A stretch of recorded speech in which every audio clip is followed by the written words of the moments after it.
Throughout history, when an economy collapses and people are pushed to the brink of survival, they often make a surprising choice.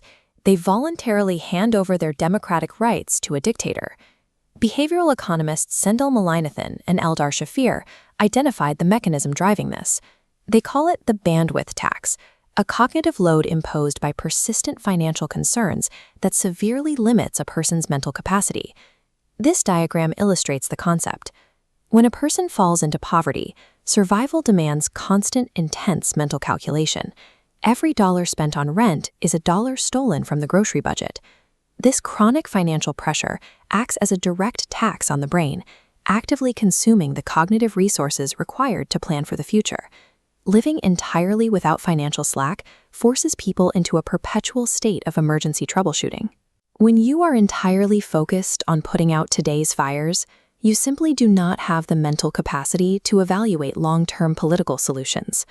Economic scarcity is not a character flaw or a failure of willpower. It is a measurable cognitive drain that actively impairs how an entire population processes complex democratic problems. Sociologists pair this bandwidth drain with the loss of a psychological baseline called ontological security. This is the deeply rooted human need for a predictable, knowable daily routine in order to feel safe.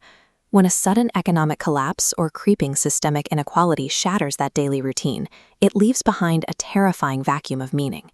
The realization that the environment is no longer predictable or safe floods a population with collective existential dread and chronic anxiety.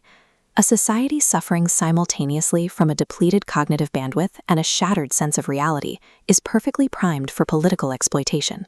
Aspiring autocrats and populist leaders recognize this widespread mental exhaustion and use it as a ladder to power. They offer a specific type of relief, called a fantasy narrative. Instead of engaging with slow, complicated democratic processes, they promise a quick, unilateral fix through strongman dominance. To make their solution as easy to digest as possible, these leaders manufacture enemies. They point to immigrants, diversity, or specific social outgroups as the single, easy-to-understand cause of the voters' economic pain. Authoritarianism acts as a psychological painkiller. It provides an exhausted populace with the illusion of a predictable, manageable world, all without actually addressing the underlying economic conditions. While the public is endlessly distracted by manufactured culture wars, these predatory economic systems are allowed to operate entirely unchecked. Fringe banking industries exploit the exact lack of financial slack that caused the anxiety in the first place, trapping desperate borrowers in high-interest debt spirals. At the same time, real estate speculators and hedge funds buy up local housing, actively destroying the foundation of community wealth and driving up the cost of living. The authoritarian push is a smokescreen. Instead of curing economic precarity, it provides the cover necessary for systemic greed to deepen the scarcity trap. The actual, material cure for economic anxiety lies in building collective efficacy, a sociology term for the ability of a community to maintain mutual trust and intervene against threats to its well-being. Achieving this true security requires the creation of decommoditized spaces. These are localized models of ownership that build structural firewalls against both market greed and political autocracy.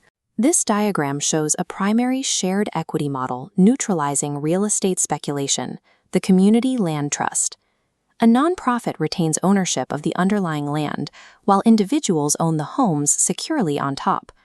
By separating ownership, the trust guarantees permanent affordability, regardless of outside market chaos.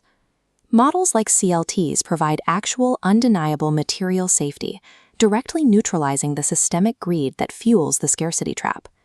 When a neighborhood secures a land trust or builds mutual aid networks, they secure affordable housing, and they gain a critical psychological benefit.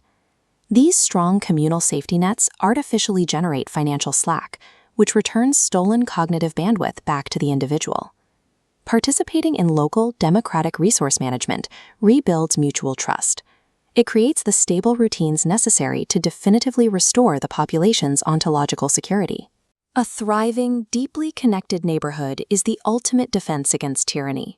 By solving the material roots of anxiety, a resilient community renders the psychological illusions of an authoritarian completely unnecessary.